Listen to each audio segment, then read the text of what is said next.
वो विद्यार्थी साइंस का स्टूडेंट है तो आर्ट्स के महाविद्यालय में जो भी कोर्सेज चल रहे हैं वो सारे विषय में से कोई भी एक विषय को वो ऑप्ट कर सकता है। एनईपी को लेकर कुछ लोग ऐसे हैं जो विरोध करते हैं एनईपी का कि ये इसमें कई सारी खामियां हैं। आप लगातार वर्कशॉप अटेंड कर चुके हैं और इस पर काम भी कर रहे हैं। आपको कोई खामियां नज़र आई और जो विरोध कर रहे हैं उन पर क्या कहना चाहिए? 6 सेमेस्टर फर्स्ट सेमेस्टर पास करने के बाद यदि वो 6 में से 6 में फेल हो जाता है तो भी वो सेकंड सेमेस्टर में जाने का पात्र होगा। क्रेडिट सिस्टम का भी बात कही गई है और साथ में विषय को लेकर भी कुछ क्रेडिट दिया जाता है। इस विषय को थोड़ा समझाइए। जब पूरे देश में एनईपी लागू हो चुकी है तो छत्तीसगढ़ इससे पीछे कैसे रह जाए। नमस्कार, मेरा नाम मनीष है और आप केपी न्यूज़ देखना शुरू कर चुके हैं। इस वक्त मैं दुर्ग के साइंस कॉलेज पर हूं और यहाँ आने की खास वजह यह है कि हाल ही में ही पूरे छत्तीसगढ़ के विश्वविद्यालयों में नई शिक्षा नीति जो है लागू हो चुकी है। मगर साइंस कॉलेज में जो है 2022 से लागू कर दिया गया था और इसके बाद लागू करने के बाद बच्चों के बीच में क्या प्रभाव पड़ा और कॉलेज में जो नई प्रणाली आई इससे कितना कुछ बदलाव आया, इस विषय पे समझना और विद्यार्थियों को जानना काफ़ी ज़रूरी था। इसलिए हमने सोचा कि इस विषय पे बात किया जाए। हमारे साथ जगजीत मैम हैं जो फिज़िक्स के एचओडी हैं और लगातार एनईपी को लेकर वर्कशॉप अटेंड कर चुके हैं और इस पर काम भी कर रहे हैं। तो इनसे समझते हैं क्योंकि ये काफ़ी अच्छे ढंग से हमें समझा पाएंगे और विद्यार्थियों को इस पर काफ़ी लाभ मिलेगा। तो क्या कुछ है एनईपी जो है यहाँ पर जब आया उसके बाद क्या कुछ प्रभाव पड़ा बच्चों के बीच में? एनईपी जो है हमारे देश की राष्ट्रीय शिक्षा नीति सभी विद्यार्थियों के स्किल इन्हेंसमेंट को बढ़ाने के लिए, कौशल उन्नयन के लिए और विद्यार्थियों में वैल्यू एडेड, जो आजकल के विद्यार्थियों में वैल्यूज़ की कमी आ रही है, उसको प्रभावी ढंग से उन्हें समझाने की आवश्यकता के लिए लागू की गई है। और इसलिए पहले भी जो कोर्सेज चलते थे, कोर्सेज में बहुत ज़्यादा बदलाव नहीं हुआ है, लेकिन जो कोर कोर्सेज के कॉम्बिनेशंस थे इनको कोर्सेज को उन्होंने डिवाइड कर दिया है और उसमें इंट्रोड्यूस किया है वैल्यू एडेड कोर्सेज को और स्किल इन्हेंसमेंट कोर्सेज को। तो विद्यार्थियों को इसका लाभ ही मिलने वाला है यदि वो किसी भी तरह का कौशल महाविद्यालय में अटेंड करते हैं और उनकी क्लासेस होती हैं और उनकी मार्कशीट में वो रिफ्लेक्ट होता है तो निश्चित रूप से विद्यार्थियों को फ़ायदा होगा। तो थोड़ी सी जो भ्रांति फैली हुई है कि एनईपी जो है वो बहुत ज़्यादा डिफ़िकल्ट है और इम्प्लीमेंटेशन में प्रॉब्लम होगी, इस तरह की कोई समस्या महाविद्यालय ने अभी तक तो अनुभव नहीं की है। विद्यार्थियों को, क्योंकि उन्हें एक मंशा है हमारी सरकार की भी और हमारे बुद्धिजीवी वर्ग की भी कि विषय विशेष के बच्चे जो होते हैं, जैसे साइंस का कोई स्टूडेंट होता है तो वो आर्ट्स और कॉमर्स से थोड़ा विमुख रहता है, तो इसीलिए उनके लिए जेनरिक इलेक्टिव कोर्सेज़ की भी व्यवस्था की गई है ताकि जब वो यूपीएससी के एग्ज़ाम दे या पीएससी के एग्ज़ाम दे तो उन्हें ये पता रहे कि यदि वो आर्ट्स का विद्यार्थी है तो साइंस का भी वो बेसिक नॉलेज जानता हो, तो उनके उस विषय को पढ़ने के लिए यहाँ पे सुविधा प्रदान की गई है। जेनरिक इलेक्टिव कोर्सेज़ यहाँ पे वो कोर्सेज़ होते हैं जो अपनी फैकल्टी को चेंज करके स्टूडेंट ऑफ़र कर सकता है। उदाहरण के लिए यदि वो विद्यार्थी साइंस का स्टूडेंट है तो आर्ट्स के महाविद्यालय में जो भी कोर्सेज चल रहे हैं वो सारे विषय में से कोई भी एक विषय को वो ऑप्ट कर सकता है और वो उसको कंटिन्यू अपने फर्स्ट सेमेस्टर से 6 सेमेस्टर तक पढ़ भी सकता है ताकि उसका आर्ट्स का भी वो सब्जेक्ट जो कमज़ोर रहता है वो उसको स्ट्रॉन्ग कर सके और आगे आने वाले जो भी कॉम्पिटिटिव एग्ज़ाम्स है उसमें उनका फ़ायदा भी उसे मिल सके। अच्छा मैम, पहले जो है वार्षिक प्रणाली पर जो है ग्रेजुएशन किया जाता था, अब सेमेस्टर प्रणाली में होगा तो उसमें बताया जा रहा है कि बैचलर विद रिसर्च किया जा रहा है, तो उसका क्या मायने हैं? इसमें जो स्कीम बनी है यूजीसी ने जो हमें रेकमेंड की है उसमें 2 तरह की स्कीम उन्होंने बनाई है। सेमेस्टर सिस्टम में जो सेमेस्टर में पढ़ना है स्टूडेंट्स को वो अब 8 सेमेस्टर में डिग्री मिलेगी उनको, लेकिन ऐसा बिल्कुल भी नहीं है कि वो 6 सेमेस्टर के बाद महाविद्यालय को नहीं छोड़ सकता है। 6 सेमेस्टर के बाद भी जैसे त्रिवर्षीय पाठ्यक्रम होता है उसमें अभी भी उसको डिग्री मिलेगी मल्टीडिसिप्लिनरी में। और यदि वो चाहता है कि किसी विषय विशेष में 7th और 8th सब्जेक्ट पढ़ना चाहता है तो उसको 7वें और 8वें सेमेस्टर में वो विशेष सब्जेक्ट पढ़ने ही होंगे जो वो पूर्ववत पहले भी पढ़ता रहा है। तो 7वें और 8वें में यदि उसका CGPA 6th सेमेस्टर के बाद यदि उसका CGPA 7.5 से कम आता है तो वो 7वें 8वें उस सेमेस्टर में जा सकता है जिसमें वो ऑनर्स करना चाहता है। और यदि उसका CGPA 7.5 से ज़्यादा आता है तो उसके पास ऑप्शन है कि वो 7th और 8th में रिसर्च मैथोडोलॉजी और रिसर्च वाली डिग्री ले ले। तो ऐसे विद्यार्थी जो रिसर्च में जाना चाहेंगे उन्हें 7वें और 8वां सेमेस्टर कंप्लीट होने के बाद वो सीधे पीएचडी के रजिस्ट्रेशन के पात्र होंगे। ये ऐसी मंशा है एनईपी की कि जिन्हें रिसर्च करना है वो अपना 1 वर्ष और बर्बाद ना करें, क्योंकि पहले के सालों में जब एनईपी लागू नहीं था और एनुअल पैटर्न चलता था, उस समय हमारे यहाँ हम पूरे 5 साल पीजी करने के बाद ही रिसर्च के लिए पात्र होते थे।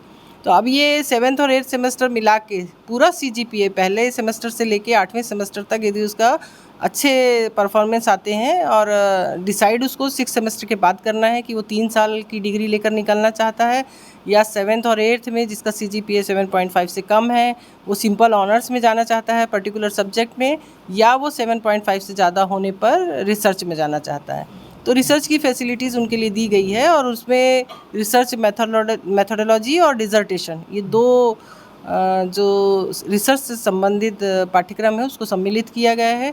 तो ऐसे वो विद्यार्थी जो इंटेलिजेंट तो हैं ही, लेकिन रिसर्च के फील्ड में जाना चाहते हैं, चाहे किसी भी संकाय के हों, तो उन्हें ये सुविधा एनईपी ने प्रदान की गई है। अच्छा, इसमें मैम क्रेडिट सिस्टम का भी बात कही गई है और साथ में विषय को लेकर भी कुछ क्रेडिट दिया जाता है। इस विषय को थोड़ा समझाइए।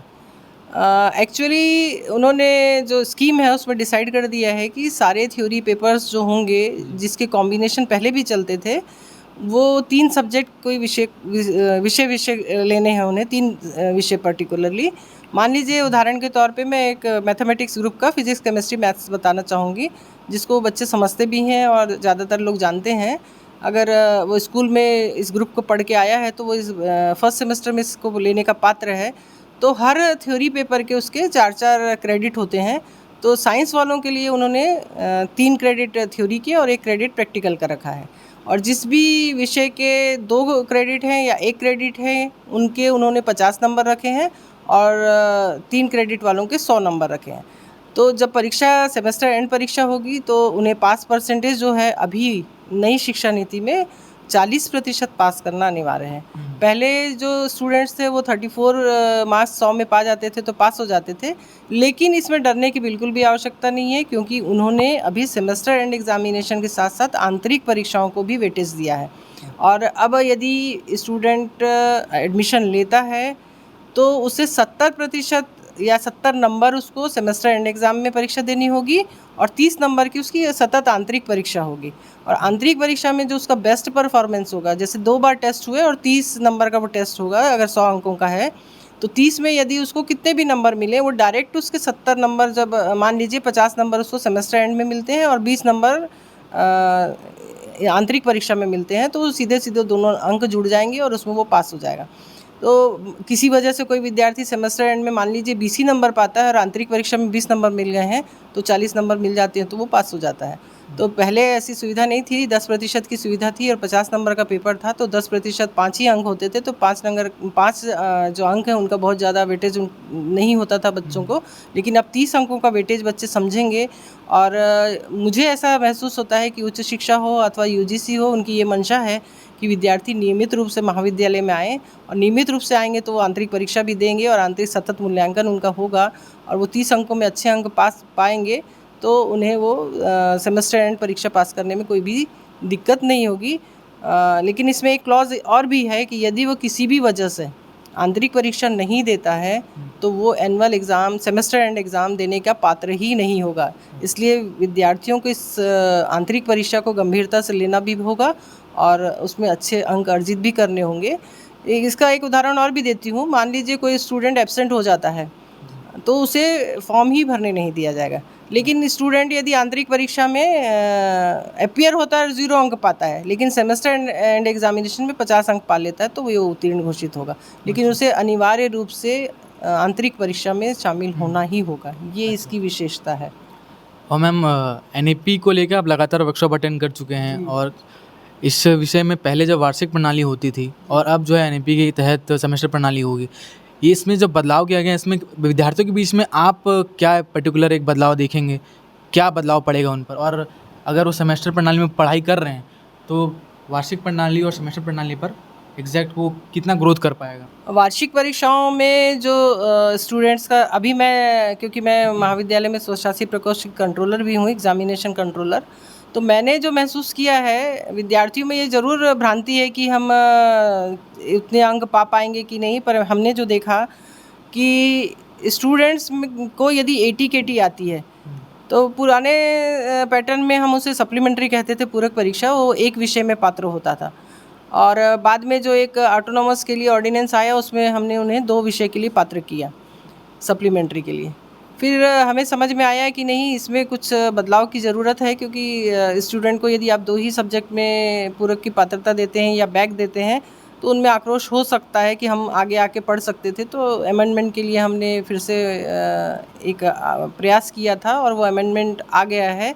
और रिवाइज्ड अमेंडमेंट में अब स्टूडेंट और नई शिक्षा नीति जो आ रही है, उसमें भी एक सेमेस्टर में बच्चों को 6 विषय पढ़ने हैं अभी। और पहले जब एनुअल पैटर्न में पढ़ते थे, तो अगर वो पीसीएम ग्रुप वाला होता था तो केमिस्ट्री के 3 पेपर होते थे, फिजिक्स के 2 होते थे, मैथ्स के 3 होते थे। तो कोर में ही उनको 3 6 और 2 8, अंग्रेजी का 1 9, हिंदी का 1 10 और पर्यावरण का 1 11 पेपर पढ़ने होते थे। और अब उनको सेमेस्टर में 3 कोर सब्जेक्ट पढ़ना है, एक ही एक पेपर पढ़ना है, चाहे फिजिक्स हो, चाहे केमिस्ट्री और मैथ्स, सबका एक एक पेपर। और एईसी जिसको कहा गया है, जो हमारी हिंदी भाषा या अंग्रेजी भाषा है, उसमें से कोई एक विषय पढ़ना है और एक वैल्यू एडेड कोर्स पढ़ना है। और इन सब के अलावा एक अदर फैकल्टी का एक पेपर पढ़ना है। तो इस तरह से उसे टोटल 6 पेपर पढ़ने हैं। और वो 6 पेपर फर्स्ट सेमेस्टर में पढ़ेगा, 6 पेपर सेकंड सेमेस्टर में पढ़ेगा। तो टोटल उसके 12 पेपर होंगे। 6 सेमेस्टर फर्स्ट सेमेस्टर पास करने के बाद यदि वो 6 में से 6 में फेल हो जाता है, तो भी वो सेकंड सेमेस्टर में जाने का पात्र होगा। लेकिन अनिवार्य कंडीशन उसकी ये होगी कि अगले सेमेस्टर में उसके 6 पास होना चाहिए। या दूसरा उदाहरण आप लें कि मान लीजिए उसे पहले सेमेस्टर में 4 में बैक आ गया और दूसरे सेमेस्टर में 2 में बैक आ गया, तो भी वो फिर तीसरे सेमेस्टर के लिए पात्र होगा। तो इस तरह से उन्हें ज़्यादा सुविधा दी गई है कि आप अच्छे से यदि पढ़ते हैं तो आप आगे आगे कक्षाओं में बढ़ते जाएंगे। जबकि एनुअल पैटर्न में वो नियमित रूप से एडमिशन ले ही नहीं सकता था यदि वो एक से ज़्यादा विषय में सप्लीमेंट्री पाता था। तो ये एक अच्छी चीज़ हुई है विद्यार्थियों के हित में। और दूसरा, उनको जो आंतरिक परीक्षा का वेटेज मिला है, वो एक उनके हित में हुआ है। यदि बच्चे गंभीरता से इस बात को सोचेंगे तो निश्चित रूप से वो समझेंगे कि उन्हें काफ़ी चीज़ों का फ़ायदा हुआ है।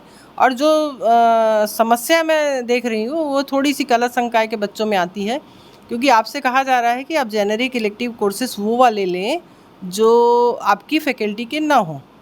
तो साइंस वालों के साथ बहुत ज़्यादा दिक्कत नहीं होती है, क्योंकि वो आर्ट्स के कोई भी सब्जेक्ट को पढ़ के पास हो जाते हैं। और कॉमर्स वालों के लिए भी ऑप्शन होता है आर्ट्स के सब्जेक्ट लेने का, तो वो भी पास हो जाते हैं। समस्या आती है आर्ट्स के विद्यार्थियों के लिए, क्योंकि वो साइंस के सब्जेक्ट पढ़ने में थोड़े से मुश्किल होते हैं उनको। और उनके लिए कॉमर्स के कुछ पेपर्स हैं जिनको वो समझ पाते हैं। तो ऐसी सुविधा यदि महाविद्यालय में हो तो निश्चित रूप से बच्चों को फ़ायदा मिलेगा। क्योंकि एकदम से आप सोचें कि कोई विद्यार्थी आर्ट्स ही पढ़ा है और वो साइंस का कोई पेपर पढ़ पाए, तो ये थोड़ी डिफ़िकल्टी उनको आ रही है। बाकी चीज़ें ठीक चल रही हैं। जी, जी। मैम, इस एनईपी को लेकर कुछ लोग ऐसे हैं जो विरोध करते हैं एनईपी का, कि ये इसमें कई सारी खामियां हैं।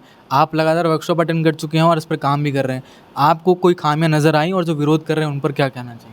एनईपी जो राष्ट्रीय शिक्षा नीति बनी है, ज़रूर उसमें बुद्धिजीवी वर्ग बहुत हाई लेवल के इन्वॉल्व हुए हैं, और मुझे नहीं लगता कि उसमें किसी तरह की कोई खामी है। निश्चित रूप से जब कोई नई स्कीम आती है तो उसका विरोध होता है, और हमको उसके विरोध का सामना करना भी पड़ता है। लेकिन स्टूडेंट लेवल पे किसी का विरोध हमने अभी तक नहीं देखा है। और उनके पेरेंट्स भी इस बात से कन्विंस्ड हैं कि नहीं, ये अच्छी चीज़ है।